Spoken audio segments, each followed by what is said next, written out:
Good afternoon.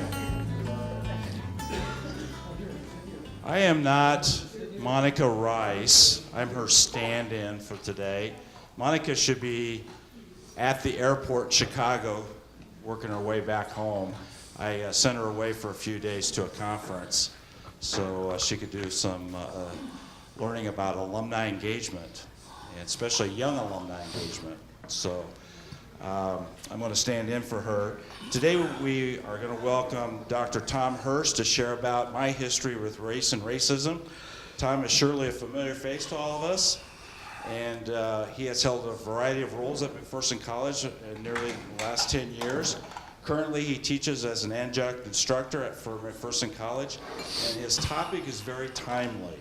Our next month on First Fridays, we'll have Professor Ann Zerger from the English department who will be sharing about ecospheres.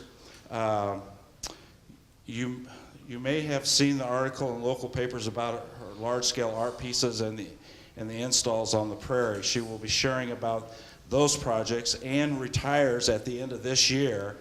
So this is a great opportunity to hear about this project that is very passionate with her.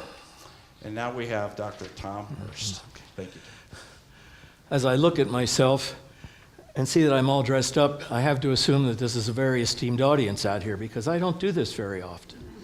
Yeah, I want you to look at that paper that's on the table or in your hand. We often hear, we want equality, we want equality, we want equality. But look at that picture on the left. Those three young men are given equal size boxes to stand on, and there's no justice in that. There is no justice in that type of equality. If you look at the picture on the right, you see the boys of different heights have different size boxes they can all see. There's justice in that equality. I want you to think about that today as I share, because asking for equality when people don't start at the same place only promotes continuing and ongoing inequality. And we don't recognize that. Secondly, I'm going to give you a little context as I begin for my remarks so that what I say doesn't sound like I'm lying through my teeth. I want you to understand what and how I was taught so that you understand later on. When I was a preteen, I had my bedroom bed facing east because the Bible said that Jesus was coming back from the east. I wanted to be ready. I remember thinking often about Judgment Day, and I could see in my mind's eye standing before this humongous old man, God, who was holding this big book in his lap and reading to me a list of all the sins I had committed. Sunday morning worship was scary. Sunday school, on the other hand, was a time of joy, with singing, acceptance, talk of love and being loved, and talk about how God created all of us to be equal in his sight. I was brought up in a world where literally everything was right or wrong or good or bad. There was no gray to life, no effort to think about context ever. And my community was all white. So when my parents decided to host a fresh air 12-year-old African-American female from Baltimore for a summer week, the issue was never color with us because God created all of us equal. My parents must have hosted a Baltimore inner city gal every summer for 5 or 6 years. That was my first ever exposure, not only to African American people, but also to inner city people. And the issue wasn't race, it was providing somebody from the city a chance to breathe clean air out in the country. I never thought about race. I always thought about the exchange program as an opportunity for city kids to see the country. So I want you to understand how narrowly focused my life was, because without gray in life, everything literally just was. I had no need to think about anything because everything was either good or bad or right or wrong. So I'm going to share 3 stories with you today, one from 1963, one from 1985, and one from 2002, as well as a bit of commentary between these stories. The story I'm going to share from 1963 was mostly written at that time, but I modified it in 2013 when I was asked to share about this experience with members of the McPherson College community 50 years after the fact. I was at the March on Washington for two reasons. I had been taught and I believed in equality for all people. And at the age of 15, I was organist at an inner city black church and very much wanted to support the people I had met there, and especially those persons from Bethel AME, African Methodist Episcopal Church, who had become my friends. What strikes me now, 56 years later, is the fact that for so many years, being at the March on Washington wasn't something special that I had done. Being at this march was just something I had done because I was taught equality. And remember, there was no questioning what I was taught. It was either good or bad. I was taught equality was good. And being the organist of an African American church, I wanted to be in solidarity with those people. So I've come to respect my own story about how I ended up getting to that march, because I've come to understand how unusual my journey was. I had been asked by my organ teacher if I wanted to be a substitute organist on Palm Sunday, 1963. I said, sure. It was something I could do. He then told me that the church was 12 miles away in the city.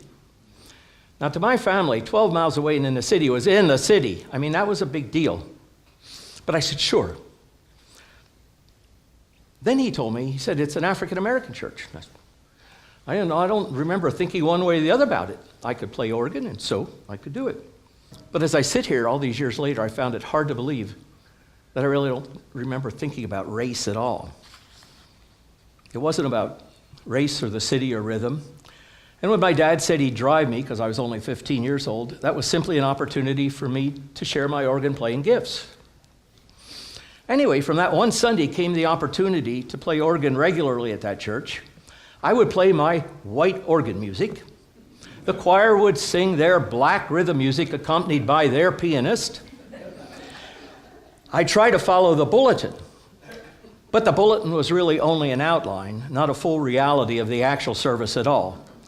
I remember that Palm Sunday as a day of lots of surprises, from church beginning at 11 o'clock and ending at 2:20 p.m., to the taking of 3 offerings. I had only prepared music for 1 offering. That's what I was used to. So many new things for me. It took me several months to learn all the components of the morning worship service that were never included in the bulletin. I remember that when the March on Washington became public knowledge, my own pastor and my father approached the people at Bethel AME about people from our Church of the Brethren congregation and the AME congregation going together on the same bus to Washington. Well, as I said, I'd been taught that everyone was equal since I was born, and there was just no issue here for me. This march, well, no one knew that it would become Dr. Martin Luther King's become known for that I Have a Dream speech. In fact, Martin Luther King didn't even know that. He'd stayed up till 5 o'clock in the morning writing his remarks, gone to bed, started giving his remarks, and Mahalia Jackson, who had sung an earlier solo in that program, yelled up at him, "Martin, tell him about the dream." And King stopped his speech and launched into what has become known as the reality of that day, but it wasn't something King had prepared to share at all. But he stopped his prepared remarks and launched into what has become the rallying cry and the memory of that day.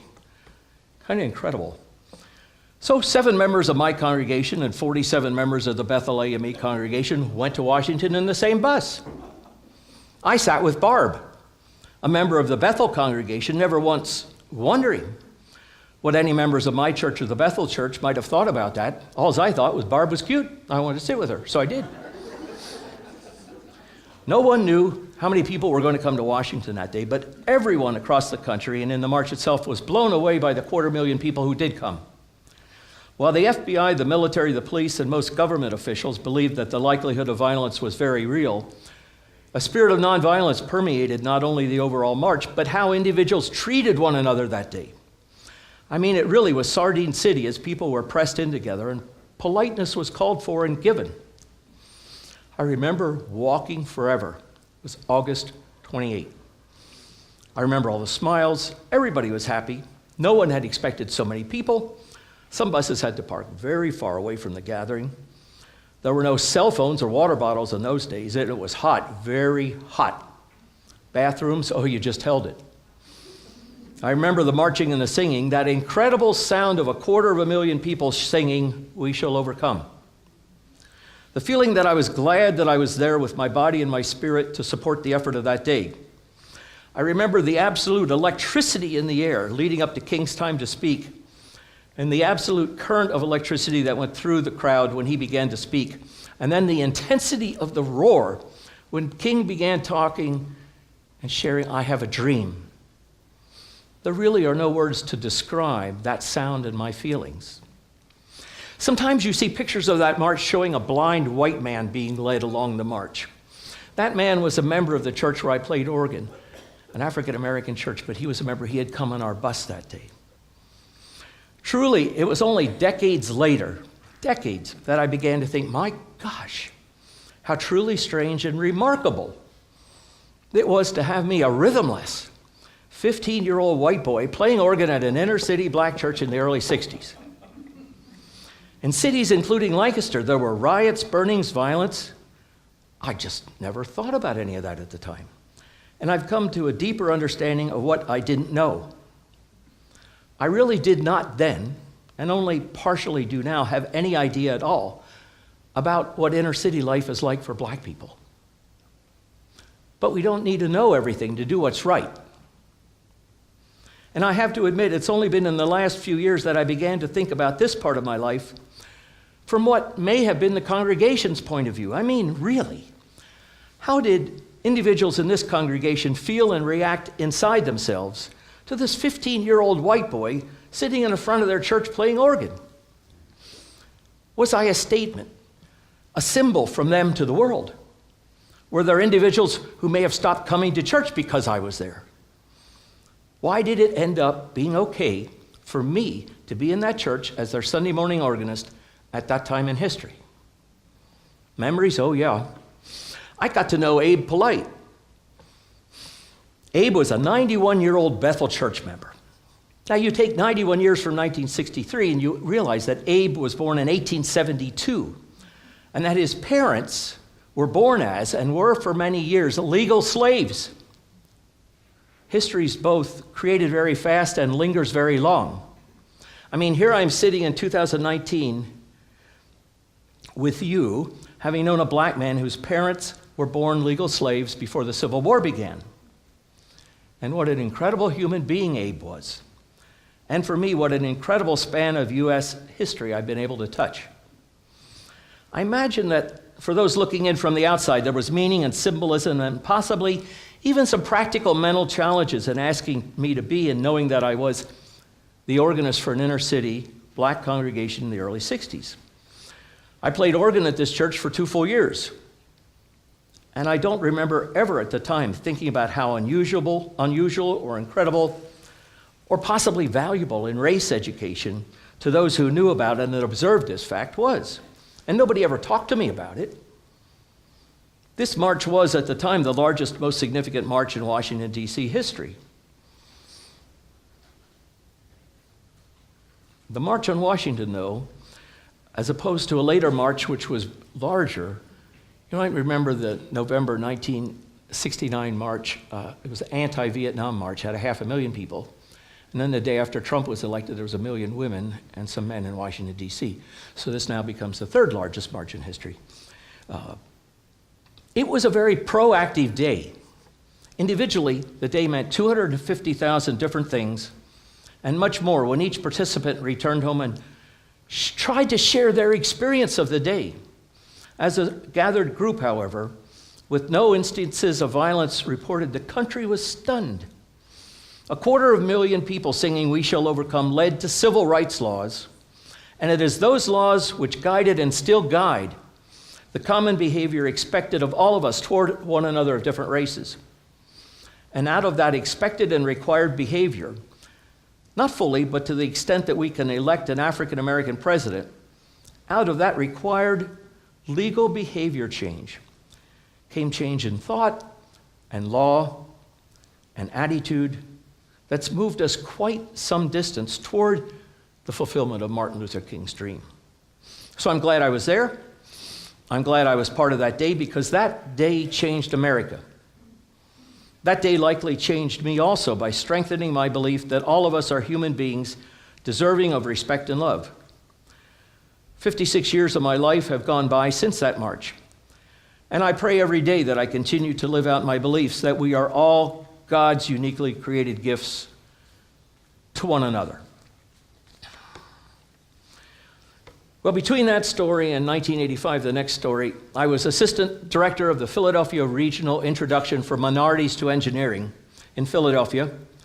Private corporations at the time were pouring literally millions of dollars into minorities and engineering programs across the country, following a Sloan Foundation report that showed that the percentage of blacks, Hispanics, and Native Americans in this country at that time was 12%, but the percentage of professional engineers in those three groups was less than 1%.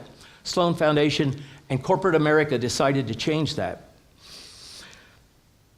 I was privileged to work at, and my boss and I were able to develop that program into what became the standard for what became dozens of these private public school, university, regional educational consortiums around the country working on this issue.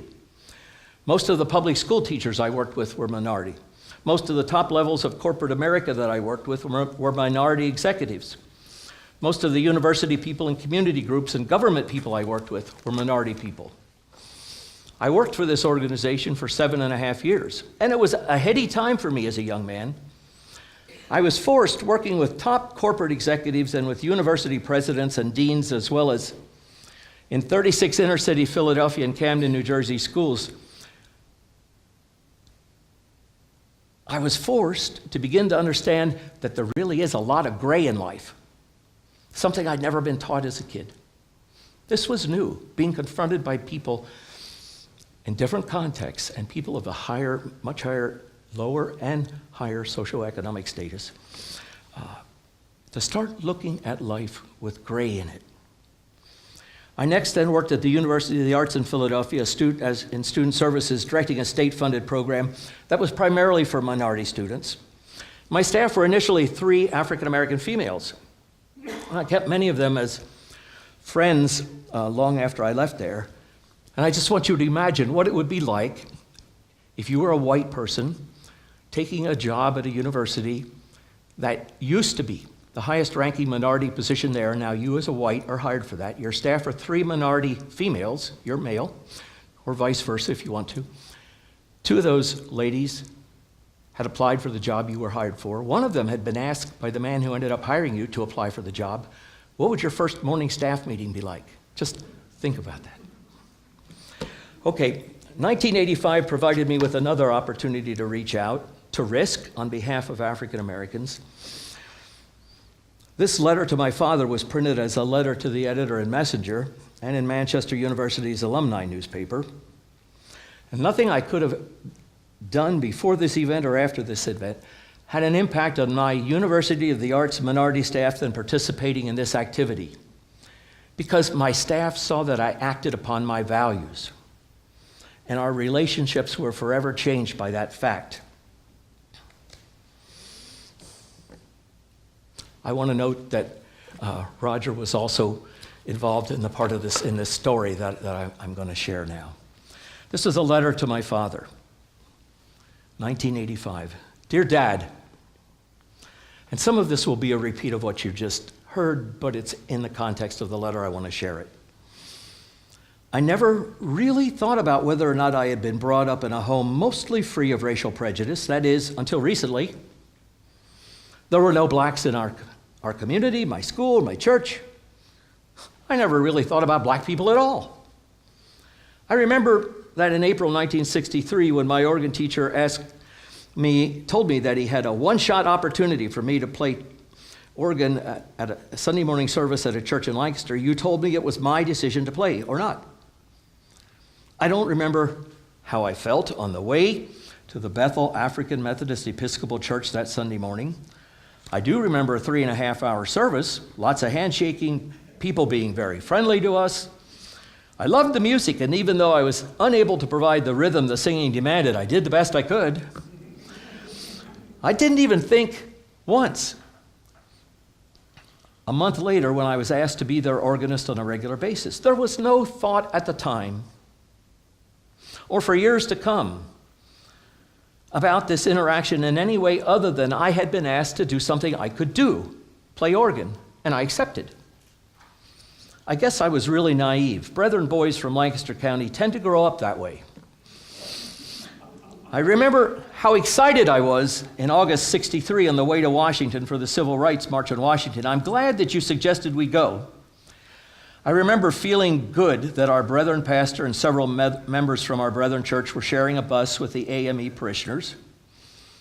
There was no thought then that what we were doing was anything but ordinary. These people had become my friends. I believed that every person being treated equally, and going to Washington to hear Dr. Martin Luther King and the March for Justice just felt like the right thing to do. Only in the past couple of years, as I look back on these experiences, do I recognize the little part that we must have played in the social revolution surrounding the racial politics of the 60s. Just as the civil rights era was exploding in this country and in Lancaster as well, a shy, conservative white boy became organist for a black congregation in Lancaster. I'm amazed now that it all seemed so natural then. Well, 1985 is 22 years after that experience. I'm not so naive anymore. I have read much and have lived long enough to get a fuller perspective on many of my actions. I also recognize the social and political implications that my behavior will have when I choose to take a stand. I went to Washington again last month, and I joined 45 other members of the Church of the Brethren at the South African Embassy to protest that government's apartheid policies. As I sang within 500 feet of the embassy, the police arrested me for stating with my body and with my soul that all men and women deserve to live their God-given lives with dignity. I was only a number to the embassy staff and am but a footnote somewhere in a police blotter. But what was important for me that day and is important for me today is knowing that I had the opportunity to stand up for something I believed in and that I took advantage of this opportunity. 130 people marched and chanted close to the embassy. While the press recorded our actions on film, 39 of us were arrested. We were walked from the embassy to the paddy wagon, frisked, handcuffed, and packed on benches inside for the ride to the 2nd Precinct headquarters. My handcuff strap was pulled really tightly into my wrist. Somehow it felt important to me to experience a little bit of pain. I wondered how many brethren would understand our attempt to be faithful to the call of Christ to love one's neighbor if they saw brethren, leaders, and lay people packed up with our newfound non-brethren friends like sardines in a police paddy wagon. I wondered how the black policemen felt. Some of those policemen teased us about our involvement in white collar crime. Did they realize, I wondered, that our actions were as much a statement of concern and a hope for a better tomorrow for them as for their black brothers and sisters in South Africa? I found it difficult to feel the severity of the situation in a new, tidy, quiet police precinct building. The structure and the tone inside that building was nothing like the television show Hill Street Blues. I sat by myself deep in thought, waiting for my name to be called. I wondered about this method of being faithful, allowing myself to be led like a sheep through pre-planned activities, culminating in arrest and arraignment. Well, our processing included fingerprinting, posting of a $50 bond, answering questions about ourselves. Lawyers volunteering to provide assistance to the people arrested daily. This went on for a year and a half with people of faith arrested every day. Arrested daily at the South African Embassy were available to talk with us following our processing. Our appointed time in court the next day, 9 a.m, we were told, would entail only a short wait. Well, I must tell you that I learned more from sitting in an inner city courtroom for what turned out to be 5.5 hours than I ever did in any of my social studies classes in high school. Seen up close, the ultimate discretionary and disciplinary power of the legal system over our lives is at least thought-provoking and a bit scary. I tried to put into context our physical and emotional unease at being kept in a courtroom for 5.5 hours with the daily beatings and killings and systemized brutality of blacks in South Africa, on whose behalf we were protesting. I tried to put in context our unease with the years and years spent in jail by some South African black leaders simply for treatment, asking for treatment to be treated as a human being. The treatment we as Christians at least give lip service to as we talk about our belief in the equality of men and women. Well, our names, followed by the case docket number and the charges against us were finally read at 2:30 p.m. And as had happened with the more than 3,000 other protesters at the South African embassy and others around the country, the charges were dropped, our bail money was refunded. Dad, I would have felt real good if your health had permitted you to join me. Please know that you were with me anyway. Your ability 22 years ago to permit me to make my own decision about playing organ that Palm Sunday at a black church has had much more impact on my life, I now realize. I thank you for joining me in church that Sunday and almost every Sunday I played organ. I also thank you for showing me that you believe every human being on this earth has value. I thought of you as the handcuff strap was being put around my wrists, knowing that somehow they were also going around your wrists. The handcuffs and the arrest were taken in stride, recognized as a consequence of my action, even though they signified going against our system of law. They had no effect, though, on a set of beliefs that have been transmitted from father to son in a manner that leads me to be able to stand up in the face of evil and shout out how wrong that evil is. Your thanks for instilling in me a sense of caring for all people was my simple act of civil disobedience at the South African embassy. As I was fingerprinted for caring about the killing and injustice in South Africa, I felt your presence. As I was put in a paddy wagon and led to a police station for processing because I dared oppose a system of government that attempts to denigrate the spirit of an entire people, I remembered the AME choir singing in our brethren church. And as I sat in court and waited for the charges against me to be read, I remembered having AME parishioners for dinner in our home. My concern that day was to be faithful to the gospel of Jesus, which tells me that as I do it to the least of these, I have done it for him. For there remains the opportunity to stand alone against the enormity of any crime against humanity, to feel the suffering and the pain, the cruelty crashing down upon one's head, and yet to summon up enough strength to cry out, enough! For all God's children, the opportunity remains to choose love over hatred, knowledge over ignorance, action over apathy, and compassion over ambivalence. We have the opportunity to learn the sad stories of the past and of our own day and create from them the hopeful stories for our future. By your living example to me, Dad, I know how much you believe that all people are God's people. I have learned this from you.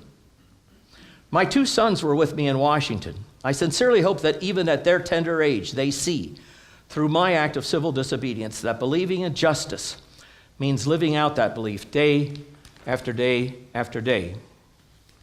Your loving son, Tom.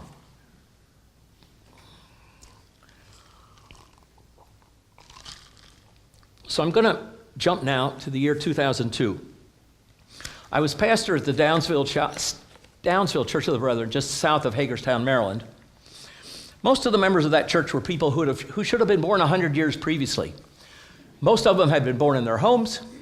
They got their food when they were kids, from the Potomac River, from forests, from fields.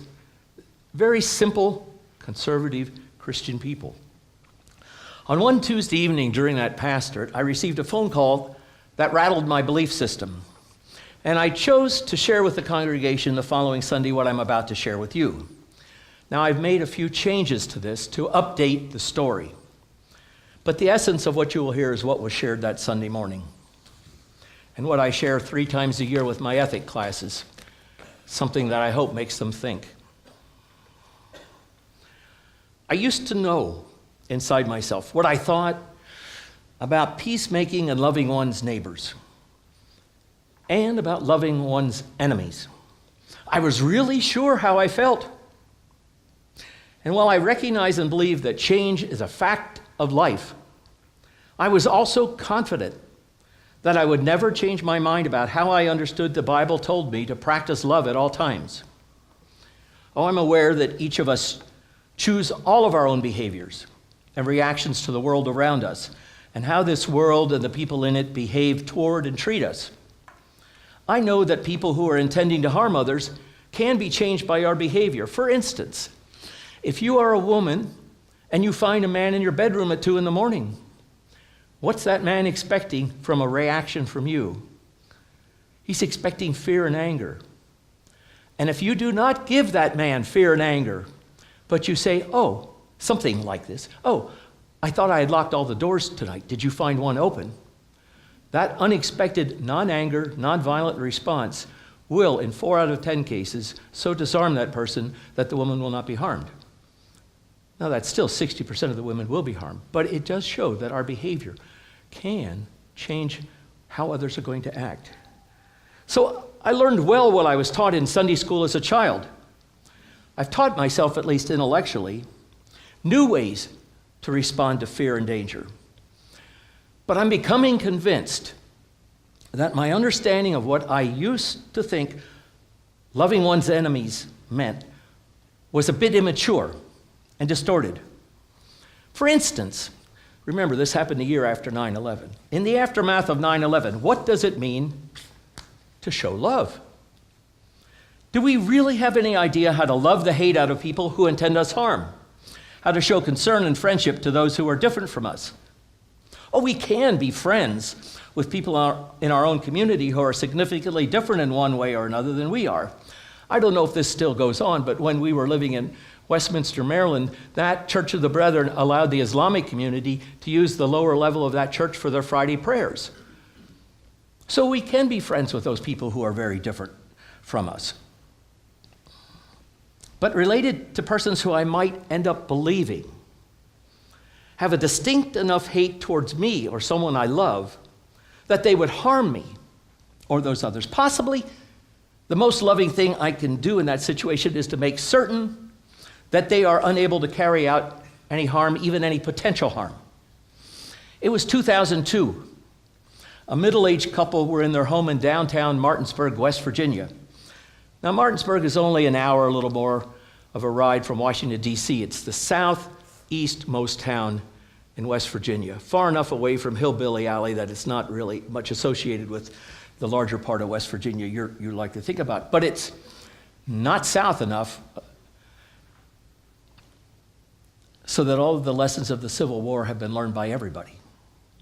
The neighbors to the north of this couple and their home didn't like them. In fact, the father and son had often damaged the fence between their yards, which was one of the things going on that Monday night. BBs were being fired against that couple's house. Insults and curses were being yelled. And as they had done in the past, this young couple called the police, who came and calmed the neighbors down. But the police said that unless actual harm was done, they could do nothing more. Well, later that evening, needing to cool off, the gentleman half of that young couple went outside to walk around the block. He wanted to clear his head. And when he got 3 houses away from his house, upon turning the corner, he was attacked by this father and son neighbor and viciously beaten. His left arm, elbow, and shoulder socket, he's left-handed, were damaged so badly that for a while doctors felt he'd need a new shoulder joint installed. A broken beer bottle was used to slash the top of his head and his face. He had 23 stitches on the front of his face. His eye socket was shattered. He underwent hours of surgery over the next few days. This man is a veteran. He served our country in the Army. He was at the time a National Park Guard. In fact, the National Park Service has a color guard that goes all around the country representing the National Park Service in parades around the country, and he was part of that color guard. 2 years after that beating, his name's Willie, he had surgery again. They went in through the front of his neck, put some plates back here to try and stabilize his spine. And about 3-4 years after that, they went in the other side of his neck, trying to stabilize his spine so that he wouldn't have so much pain and he could function relatively normally. His spine had to be stabilized. In 2010, this man had to quit his job because of the ongoing constancy and severity of the pain 8 years after. He cannot sit up to ride a riding lawnmower for more than a few minutes. He still, 17 years later, cannot drive his car very far. The Veterans Hospital that he goes to could not seem to find a way to help him with his pain. A A couple summers ago, for 2 consecutive nights, his wife had to drive him to the Veterans Hospital because he had unimaginable pain. This pain, all these years after the attack, is constantly with him. Now, there are 2 reasons, 2 really stupid reasons, that this couple was continually terrorized. Reason number 1 has to do with the fact that this man was beaten because God chose to give him a black skin color. And reason number 2 is the fact that Willie has been married to my white sister for now over 40 years. And the people next door didn't like that mixed race marriage. He's as fine a man as I've ever known. Now, I don't mind telling you, in fact, I'm glad I can share with you, because I struggle with this situation. I don't quite know how to love when I think about how brutally my brother-in-law was beaten and how continually, even 17 years now after the day, he suffers day after day after day. All because of his skin color and the fact that he's married to my white sister. I think that's asinine and stupid that happened. Oh, I'm well aware of the symptoms. Low self-esteem, the need to feel bigger and better than anyone else, fear of life itself, a feeling of discouragement because of one's economic and social status, a warped sense of humanity. But to hate someone for something that God has given to each of us, skin color, to hate someone for a completely God-given gift is well beyond my ability to understand. So I ask myself, what exactly is love in this instance? Oh, of course, I show love and concern for my sister and my brother-in-law, but now I find that I have another problem. How do I go about showing love for this father and son, these 2 men who attacked Willie, my brother-in-law? Or is there a way that I should be showing love to those who potentially only could be attacked by these men for similar reasons? I don't mind telling you that today, excuse me, even years after the beating, I still feel a bit confused inside myself. But I decided finally that these men should not be allowed to be free with the ability to harm others, even though I didn't know whether or not they would harm anybody else again. I didn't want them to have the opportunity. So I helped my sister and brother-in-law with legal issues. Beating up someone because of the color of their skin is a federal hate crime. And from the Martinsburg City Police to the State District Attorney's Office to the FBI field office, I encouraged my sister and brother-in-law to press charges, wondering all the time, is this the way of Jesus? What exactly does it mean to love my enemies? How exactly do I do that? Do I owe future potential victims of violence from these 2 men anything? I also encouraged my sister and brother-in-law to use the NAACP Legal Division to help them with advice and legal help. And I don't have this written down, but I'll share it with you. You'll laugh that stereotypically in a big pink Cadillac without a roof, this huge black man came to Martinsburg, West Virginia to help take them to court with us in the legal system there at Martinsburg. It was, as I heard, I didn't see it, but I can imagine it was quite a scene. But this action that I took was so far out of line with what I believed I had been taught about Christian behavior that I went kind of crazy inside myself. And I began to wonder if I had only been taught and had only thought about and had not understood part of what Jesus was saying. Maybe loving my enemy in this kind of a case was doing something that stopped him even from potentially being violent towards other people. Maybe the most loving thing I could do was to keep other people, even from potentially getting hurt, and maybe helping to keep these 2 men out of trouble. I really don't know. I do know that in helping my sister and brother-in-law seek legal recourse, I did not also recommend that they sue. Making someone else totally and completely destitute and miserable because they have made you miserable, or getting rich because someone has harmed you, are clearly to me not Christian acts. I've never understood how people who have been harmed feel comfortable acting the same stupid, negative, hurtful ways towards those who harmed them. As a Christian, I know that we're not to strike back in similar ways to the hurt that's been given to us. Well, I can tell you that I don't feel a lot of love towards those two men who hurt my brother-in-law. And I did come to the conclusion that they had to be stopped from even the potential of harming other people. I came to believe that the best way to show love to my neighbors, even people I didn't know there in Martinsburg or wherever those two guys might be, was to keep them from getting harmed, even not knowing whether or not they would have been. And I came to the conclusion, a conclusion that maybe is simply a rationalization, that keeping those men from getting in more trouble was the most loving thing I could do. So, what should loving one's enemies really mean? I doubt that the admonition to forgive 70 times 70 means that we forget what others do, or we allow ourselves to become victims. Forgive and remember seems more like a valid belief to me. Well, one of the few things I know for myself, and I would say that this reality stands for each of you also. Don't allow yourselves to have easy answers, because after the easy answers get batted away, you and I only know that we've been fooling ourselves, and we need to look deeper within ourselves for new answers to the dilemmas that life brings to us. And I will now respond to any comments, questions, or anything you want to talk to me about. I don't need clapping.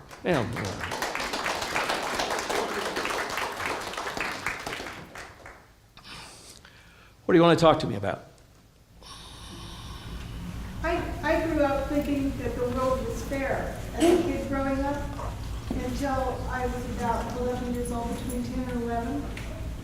And I learned that black people were not liked and Indians were not liked.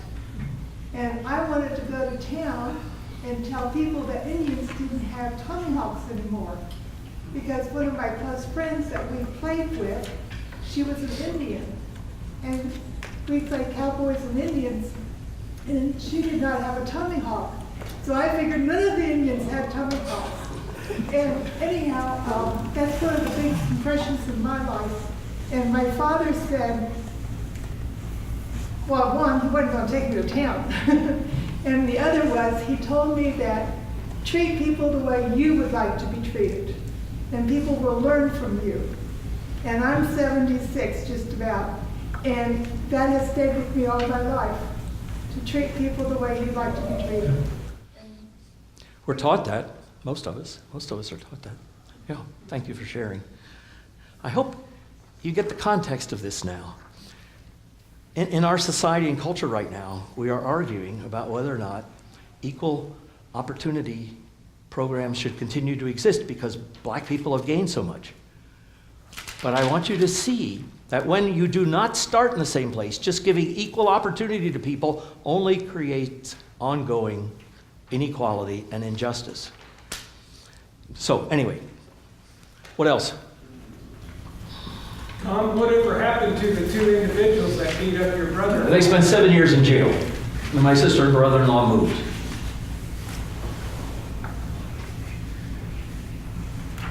What did they learn? I have no idea. If they were, this is a stereotypical remark, but if other people in the Martinsburg, West Virginia jail were like those two men, and they were all in jail together, they probably didn't learn anything that I wish they would have learned. That's my assumption and guess, but I could be wrong. Yeah, Leah. With the march in Washington in 1963, you mentioned that was a turning point. And then, in some ways, many people viewed the election of Barack Obama then as kind of the indication that we had really arrived in terms of some kind of racial equality here. But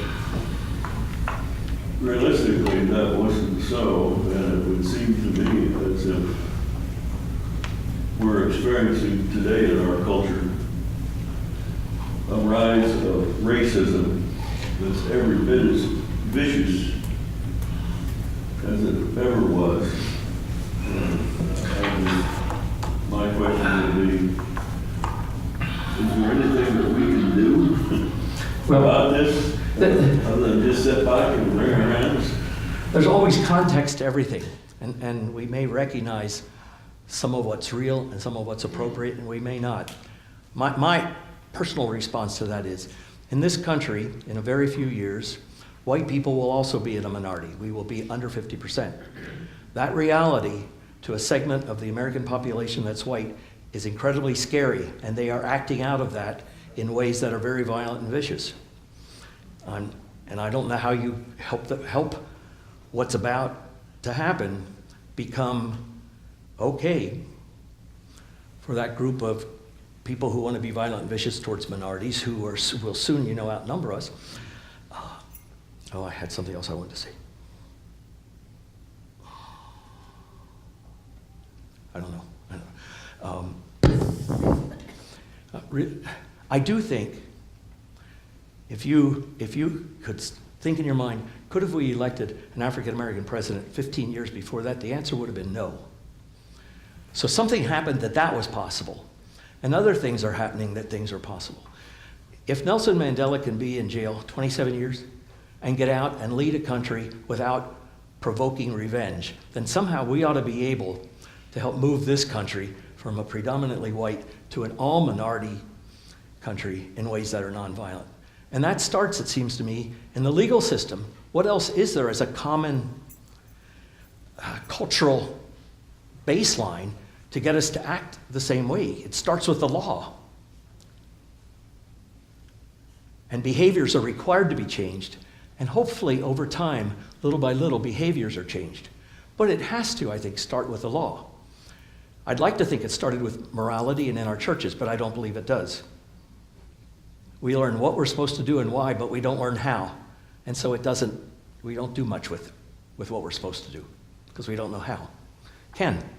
What kind of response do you get from your students who basically are, 18 to 24? It depends on the class. I'll do this next week in a class that has one minority student from the Congo. Last spring, I had students from 4 different continents, 6 countries, and there was an equal number of guys and gals and just all kinds of colors.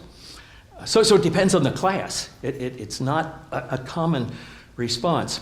Especially to this last story, everybody's very intent, and then when I say it was my sister-in-law, they realize it's a personal story. I don't share those other 2 stories first. So that's different. The other 2 don't just go by themselves. You may or may not recognize that the Children's March in Birmingham in May of '63, where the racist mayor who drove around town in a white tank was kicked out when nobody would ride the buses. Only after that, in May, came the idea for a march in Washington 3 months later. So, things happened very quickly. So I show that children of Birmingham. I say, look what these children did. 9,000 little children, some as young as 4, went to jail. The city didn't know what to do with those kids. They changed the whole system in Birmingham, followed by the march, and then the legislation that came out of that. So things do happen. Did I answer your question? I get going and Do you have anything else to say in describing the response of students. Of students? I think some of them ignore what I say. Some of the white students ignore what I say. I can tell you that sharing these stories with the minority students makes that relationship grow significantly, immediately. They realize that, at least in some instances, here's a white person who's put his body where his words are. And that makes an incredible difference to them. And the conversations we can have are much easier and better. And Sometimes students I haven't had in class who are minority will come up and ask me, I understand you were at the March in Washington, or something like that. So the word gets around, I guess. Herb. If I could comment in that regard, we're the third, we used to be the most diverse campus in the States. We're now number 3. Central College, by the way, has passed us. But the one survey I recall seeing last week of graduates, have you experienced prejudice at McPherson College? I think it was around, correct me if some of the rest of you have seen this, is only 6%, which is incredibly low. In fact, it's just fabulously low. So apparently, our students, if you look at the men's tennis team, for goodness sake, 8 countries are represented on the men's tennis team, all right? So on this incredibly diverse campus, only 6% are experiencing prejudice. And I presume that they're being honest here. Yeah, this is an astounding campus. I have one sophomore seminar class right now with 1 out of 25 students born in Kansas. I have another sophomore seminar class with 25 students with 3 of the 25 born in Kansas. This is an incredibly, not just diverse by minority and international, but geographically, and what you bring, what those students bring from cities and farms in Maine and Louisiana. I mean, it's astonishing. Steve. I think one of the challenges I observed in McPherson College has to do with how defensive people are when you have conversations about what it means to be white and white privilege. And I'll give you an example. I had a student by the name of Zach Gaddis, a fine tenor voice. A number of you have heard him sing over the years. And Zach is African American. His father is pastor at Greater Bethel Baptist Church in Oklahoma City, hosted the choir on several different occasions. And just before Zach left, before his senior year, I said, Zach, as you're out in your car at night here in McPherson, do you get profiled and stopped? He said, oh yeah. He always called me Mr. Steve. He said, Mr. Steve, but that's all right. That's just the way it is if you're a young black man here in McPherson. You're going to be stopped. And I responded, it's not right, but I know the student services folks at McPherson College work really hard to develop a relationship with the local law enforcement folks in terms of this county. But yet considering the number of persons of color here, it's still a real challenge for them. It's not right, but if you ask an African American about that, they will say, this is so much better than at home. It's still not right, but they won't say that. But it's so much better than at home. And they're taught how to respond at home to those white authority figures. Gail? Yeah, that's what I was going to comment on, is that there's such a difference between the college and the community. And I think that's so true, in a lot of places. And I grew up in Milwaukee, but until they did busing or they did things where they, and separate and equal never existed, never. At least not in Milwaukee, as far as I was concerned. And I didn't really think about that till I was in high school, You don't as a kid necessarily, because you're in your own little neighborhood and it's a big metropolitan area. And I didn't drive, rode my bicycle. I didn't have that same interaction. And I tell people it was great. One time at college, I had a friend who was black, and she said, well, come sit and eat with me tonight. I said, great. And I sat at this table, and I was the only white person. And I thought, you are doing this for just this short little time. And these people are in this situation at Carroll, because we didn't have that many black students in Waukesha, Wisconsin at that time at college. So I thought, they go through this, like you said. They say, oh, that's all right. Like Stephen said, oh, it's all right. Yeah. They become accustomed to it because this is what they have to deal with every day. So I guess part of what I hope you take from this is that, we can elect an African American president, so some things culturally are changing in a rather dramatic way. If you just compare that to a few years before that. But there is no reason at all to think that we don't need to do more, or that we're each not responsible in some way for generating justice as we seek equality. Roger. Based a lot of your conversation on the fact that you come out of the Christian tradition that has impacted your life. How can you help us as North American Christians to identify with the majority of Christians who are not North American? We are already a minority. And you talk about racism within the context of our community, our college.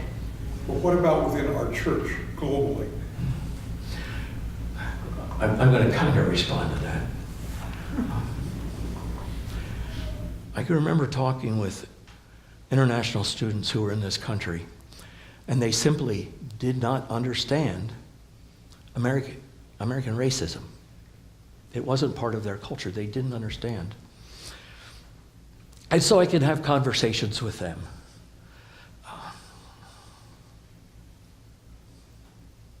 I think maybe we need to just, part of what we need to do is bring well-spoken Christians from other countries here and ask them to share with us and to sit down with us and to have that conversation. We kind of have those speakers come to our churches and look at them as something that's in Toys R Us. You know, it's, you hear them for a Sunday, and but you know, they really have quite a bit they can teach us and quite a bit that we can hear and understand from them if we would only do that. I'm not sure how many of us would spend hours and hours and hours listening to somebody from another country talk to us about the racism in our country. It's just part of who we all are, whether we believe it or not. It is. It's part of, it just is. Roger was my boss for a while. The first time I had a performance review, his first question to me was, do you remember? I think it was first, it might have been second. But what partnerships have you developed with other people and organizations in the first 6 months you've been in this job? So Roger likes to think that way, and evidently I still am not attuned to that. But do you want to share anything more about that? It is so important. But It just strikes me that we sometimes think of ourselves in white privilege here in America in the race issue. But we don't even begin to talk about what we assume is our privilege as North American Christians with our Christian brothers and sisters, who we should have so much in common. And yet we don't even think of them being in the same ballgame as us. And so when we get to a gathering of world Christians, whether it's in the World Council of Churches or in the evangelical traditions around the world, we get really upset because they outvote us. yeah, so be it. Time for one more question, then it's the hour's up and I need to let you go. Anybody else? Yeah, go ahead. Someone asked what they could do, and something that I've learned that I can do is when I see a person of color, I can look them in the eye, I can greet them warmly. I maybe go overboard a little bit. I see a black person, I get all excited. But I can tell you, I was taught not to stare at people, and I really didn't realize that I was doing it. I see that there's someone different, I don't want to stare at them. But that can be very hurtful when you don't look them in the eye. Yeah, I make a choice on campus to say hi when students walk past me, no matter what color they are. And sometimes it's white students, sometimes it's black students who are, and I'll say, I mean, I can see the surprise in their face, but I need to do that. I need to show that I'm friendly to everybody. You know. Lois? Several of us in our Sunday school class have started going to the Black Baptist Church up here. I've been doing that for a year now, every Wednesday, for their prayer meeting group. And we have very good relationships between all of us. You got rhythm, you can tap your foot now. Anyway, thank you all for being here. I appreciate it.